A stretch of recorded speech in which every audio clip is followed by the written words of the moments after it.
I don't want to like burn the place up with the coffee maker and ruin a monitor and be like, okay, screw you. I'm finding a different person to talk about fantasy football. All right.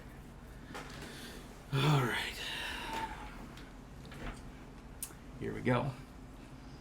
Hey everybody, welcome to FFB from the 50. I'm your host, Dan Amsler. Nah. You did that wrong. I'm Dan Amsler. Folks, welcome to another episode of FFB from the 50. Tonight I am joined for this fireside chat with none other than the man, the myth, the legend, Mr. JDP himself. On this side of the camera. So now, along this exact same line of thought, let's take a look at the top 10, and we're gonna go ahead and give you bonus because again, it's our channel. We can do that if we want.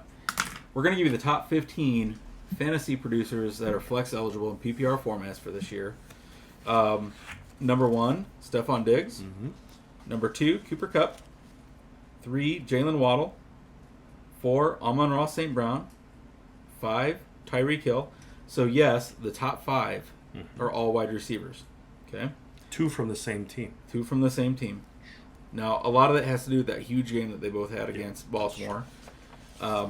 This is that's week 3 going into week 4. Right. So we'll see. And the reason I want to do this is because I want to revisit this in week 6, and I want to revisit this in week 9. Yeah. I want to see if these trends continue, right? All right. So, number 6, our first running back, Saquon. Welcome back to the fantasy relevant Saquon. Yeah. 7, Nick Chubb. And again, folks, this is PPR scoring. Nick Chubb is still in the top 10. Nick Chubb and Saquon Barkley were drafted. I mean, they've been compared to each other for a long time. Right. Who would you have rather gotten, Nick Chubb or Saquon? That was going back and forth. Who's the best out of those two? Because, both of those two were like, Saquon probably more was considered, but Chubb now, since his production, they were supposed to be like the next APs. So who was the other running back in Georgia that got drafted? Was it Sony Michel? Sony Michel. And he actually was taken before Nick Chubb by New England. Yeah. Do you think they're kicking themselves for that choice? I'm telling you, Belichick may be one of the best coaches in the NFL history, but he's a terrible drafter. Well, yeah. He's a terrible drafter. Yeah, right. But he's good at picking up free agents. Yeah. He's great at seeing how they are. Yeah, he's good at putting the puzzle together. Exactly. He looks at the whole puzzle, not just the individual pieces. Yeah. All right, so Mark Andrews, number 8. Christian Kirk, number 9. That's a surprise. A.J. Brown, number 10. Mm-hmm. All right, and again, because we can do this, Justin Jefferson, number 11. To me, here's some surprises. Number 12, James Robinson. Yeah. Now, I know James Robinson is talented, but if you told me he was going to be in the top 15, and this puts him as the number 3 overall running back, if you had told me that before the season, coming off of his injury that he had late in the season last year, and the fact that Travis Etienne was supposed to take the next step forward, I'd have thought you were crazy. Yeah. And that's not a knock on Robinson. No. But we talk about opportunity being king, and I thought Travis Etienne was going to cut into that opportunity too much. Well, and I would have said that James Robinson, that'd be unique for him because since when do you ever see Jacksonville running the ball because they're winning? Right? Yeah, Etienne's back, because he was hurt last year in his first year. Yeah, splitting carries. You just assume that the running back's going to be in there to catch out of the backfield because they're down. Right. Not to run the clock. Right. So get this, which is a huge benefit. We're going to talk about this on the next Fireside chats. Yeah. But I put this down here. So here's some interesting stats on Jacksonville this year. So they're 2-1. Did you realize that Jacksonville's offense has only scored 4 fewer points so far through 3 weeks than Kansas City? Wow. Right? So here's the other thing. In all of the NFL, right? I'm sorry, AFC. Apologize, AFC. They have the second best net points behind only Buffalo. Buffalo is plus 53 on the year so far. Mm-hmm. Jacksonville, plus 46. Now, you want to hear what's really crazy? Only Denver has given up fewer points in the NFL than Jacksonville. Yeah, that's crazy. Doug Peterson's turning that team around. He is. I know a lot of folks are saying that the head coach for Miami ought to win the Coach of the Year. Look at what Doug Peterson's doing in Jacksonville. That's crazy. It's huge. It's a big deal. So for me, folks, James Robinson being number 12, to me that's a surprise. Yeah. Well, Trevor Lawrence. Have you watched any of their games? I haven't been able to. Man, Trevor's spinning it. Is he looking He pretty is good? spinning it. Well, he's not getting. He's not blowing snot bubbles in the second quarter. So Right. and he's young enough he can recover. Right. Like from last year, because we would be crippled if we got I was hit the gonna way say, we got but crushed the way he got crushed. But he's a big, tall, strong young guy. He recovers quick. Right. He is starting to live up to why he was drafted where he was. I mean, Right. he could be really.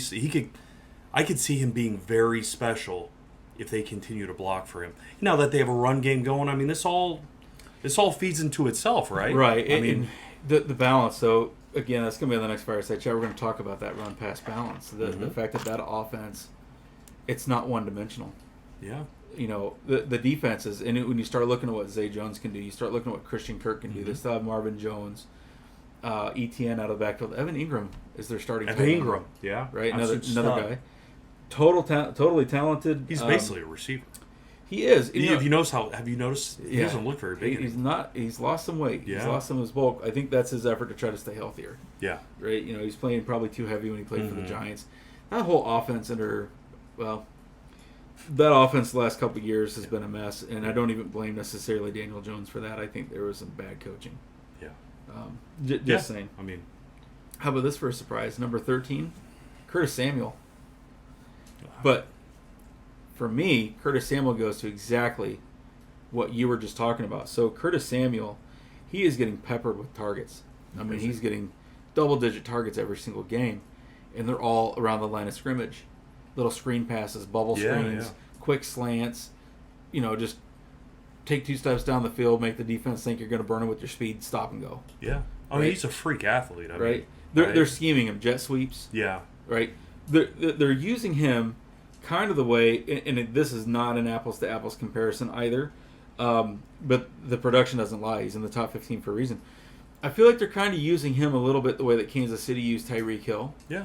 They can give him the ball around the line of scrimmage on a screen. Just, hey, use your speed, use your freakish athleticness to make something happen. We'll do jet sweeps for you. So when you look at his average depth of target, I mean, he's had a couple deep passes from Wentz, but usually if he's breaking off these 20, 30, 40-yard receptions, it's him getting the ball at the line of scrimmage. It's all yards after catch. It's all him doing something he's a with freak, it. Right? So Curtis Samuel, number 13, he's finally healthy. And they're using him in probably the best way they could use him. So, like other teams should have used him. Right. That's interesting you say Tariq. I was going to say Cordell. Right. Patterson. Well, another great example. Right. Like he's not as big as Cordell, but he does all those same type of things. And Cordell's a freak too. So it kind of makes sense, right? Like he can catch and he can run, kick return, punt return. Right. Can't take as many hits. Size-wise as Cordell. Right. He's not going to hold up if he does. But he's freakish in terms. I mean, Cordell has world-class speed. So does this guy, Samuel. I mean, he just kind of reminds me of that, how they're using him. Right. Yeah, and it's working. Clearly it's working. Yeah. So keep it up. Another surprise, 14. I'm going to put an asterisk by this. So number 14, Hollywood Brown. And I think he's a surprise to a lot of folks that he's in the top 15, but I've had conversations with other folks in the preseason doing mock drafts and whatnot, getting ready. We talked about the difference. So when I think of Hollywood Brown, I think a little bit CeeDee Lamb, right? Mm-hmm. Comes out of college, a lot of hype, but unlike CeeDee Lamb, probably didn't land in the best position, in the best spot as a receiver. Yes. Right? Baltimore's not built around Lamar passing the ball. It's built around Andrews. Built around Andrews Mark catching Andrews it. It's built about the run game. Yeah. And not that Lamar's not capable. I mean, the dude's lighting it up this year through both the air and on the ground. Absolutely. Right? But probably not the best fit for his game. Mm-hmm. Now he's reunited with his college quarterback, Kyler Murray. Oh, yeah. Right? Because they played college ball together at Oklahoma. Talking to a lot of folks in the preseason, and a lot of folks thought I was crazy. They're basing their view of Hollywood Brown based upon what he did with Baltimore, and my argument was, you can't do that. You can't do that. It's a very unique offense. It is. Baltimore's built offense around their is- quarterback. Yeah. For that reason, and rightfully so. That's good coaching.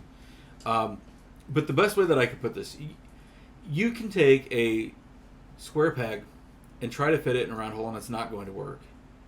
You could do the vice versa. You can put in a round peg in a square hole, but you're not going to fill those corners, right? You're going to everywhere it circles. You're not going to fill those corners. Just because something fits doesn't mean it's the best fit.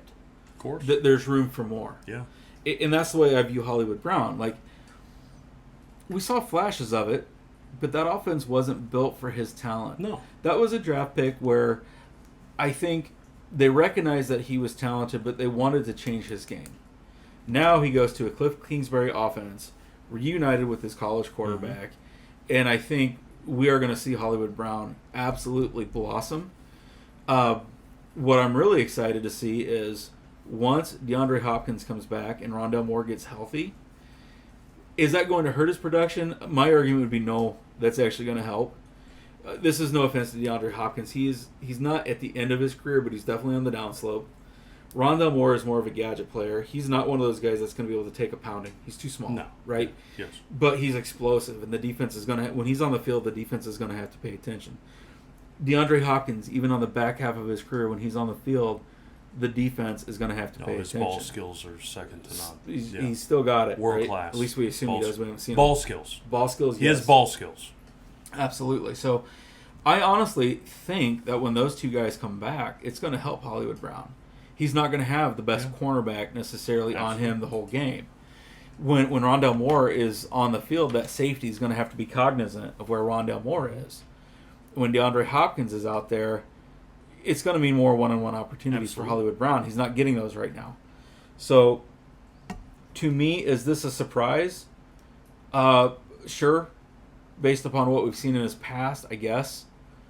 But if you take the time to analyze how his game fits what they're trying to do in Arizona versus what they tried to do with him and force him to be in Baltimore, and that's not a knock on Baltimore. It's not. I think the sky's the limit for him. He's another one like Khalil Herbert that I'm more excited about moving forward than I am looking back. Did I draft him early? No, because we didn't have to. You could get him a little bit later. But when you look at where he's at, how they're doing things now, that's a match made in heaven. Absolutely. I really am excited for his future there. But having said that, I think he's always going to benefit from having another wide receiver on the field that has the talent of Rondale Moore, even if he can't be out there every play, or can take the attention that DeAndre Hopkins. He's not going to be a world-class one-on-one double-team beater, right? Just my opinion. We'll see. Well, and I would like to see him. So there's a couple parts to that. So when he was with Baltimore, now this gets a little more in depth. I mean, I coached college football for 10 years, so it's a little outside of fantasy football, but it's something to consider. When you look at Hollywood and you look at him in the offense in Baltimore, okay, he does not fit anything into what a receiver should look like in Baltimore. Right. Let me give you an example. The reason why Megatron, Calvin Johnson, the reason why he went to Georgia Tech, I mean, he caught like 17 catches in high school, because he also played for a triple option offense. Not saying what they run is triple option, but you get what I'm saying. Right. Rashad Bateman, big, strong guy, Definitely fits the mold more than fits Hollywood the Brown. mold, Yep. kind of like a Megatron, although Megatron could be in any offense, but like a DK Metcalf, those kind of guys, like Huge because catch radius. that can pick a cornerback up and throw him kind of thing. So more physical versus versus. Don't the forget his name's smaller, Hollywood. quicker. His nickname's Hollywood. Smaller, That's not quicker, flashier. Whereas Bateman is the bigger, more physical, wider catch radius. Exactly. But then you go to. He was at Oklahoma, right? Hollywood. Hollywood was, yeah. Okay. Yep, So you Bateman look at was that. in Minnesota. Yeah, and we talked about Zay Jones earlier. Right. A lot of the same type of offense. If you look back at the air raid, which is what they run it, part of what they run at Arizona. A lot of times, sometimes they'll do 4 wide, 5 wide. Right. Right. They run all the same concepts. It's Cliff It's the Kingsbury. Cliff Kingsbury offense. Yeah. Mike Leach. He learned under Mike Right, Leach. Mike Leach is right. the creator of air raid. Yep. Right. Part of the run and shoot. Run and shoot's part of West Coast.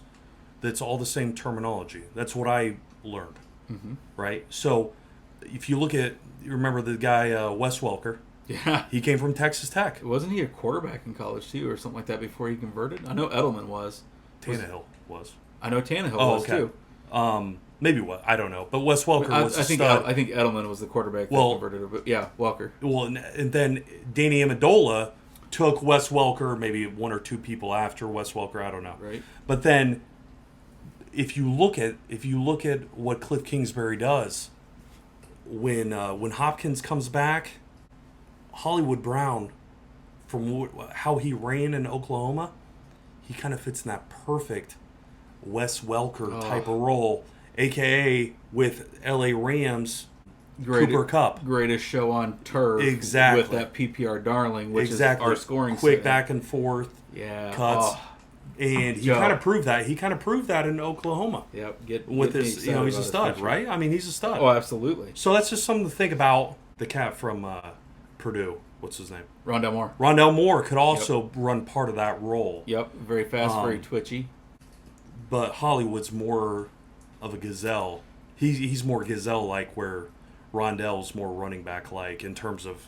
Yeah, more like a little cheetah. Yeah, like a little... Yeah. Gotcha. All right, number 15. That was kind of random. That was pretty awesome. Number 15, Travis Kelce. So no, not a big surprise that him and Andrews are in the top 15. So that's pretty normal. All right. So looking at the top 15, the top 5 are all wide receivers. 10 out of the top 15 are wide receivers. Only 3 running backs, 2 tight ends. So when I sit there in preseason, I make the argument that maybe the safer pick is going to go with wide receivers early in the draft versus running backs. This is part of the reason why.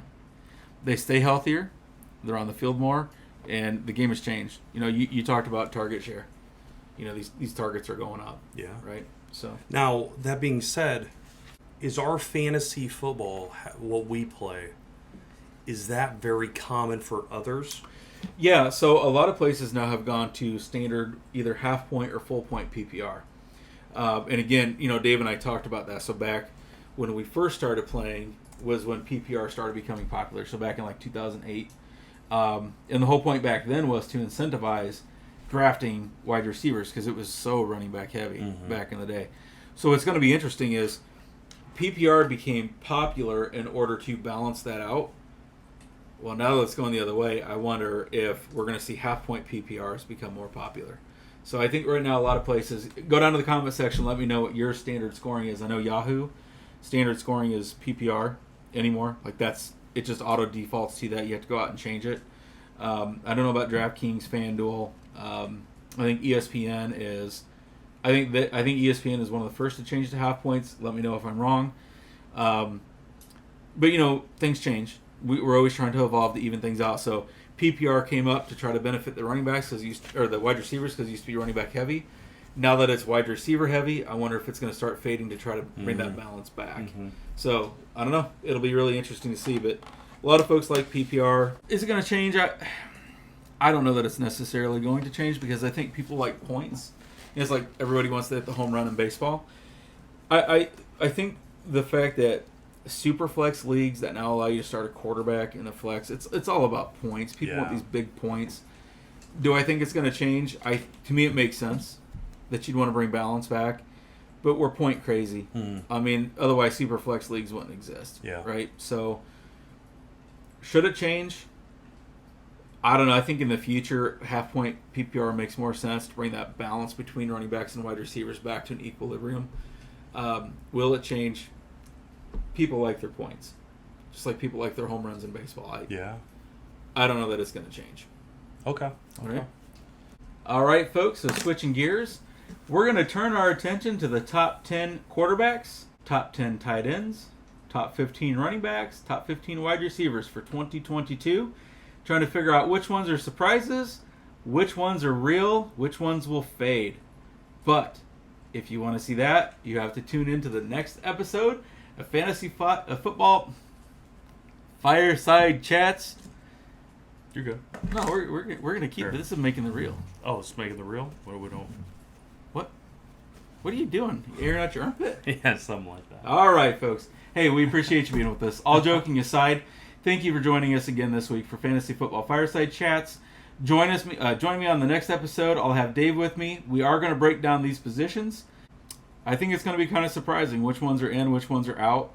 We're going to take a look at these, figure out if it's time to panic on some of these players, and who we're ready to buy in, go all in on. All right, folks. Until next time,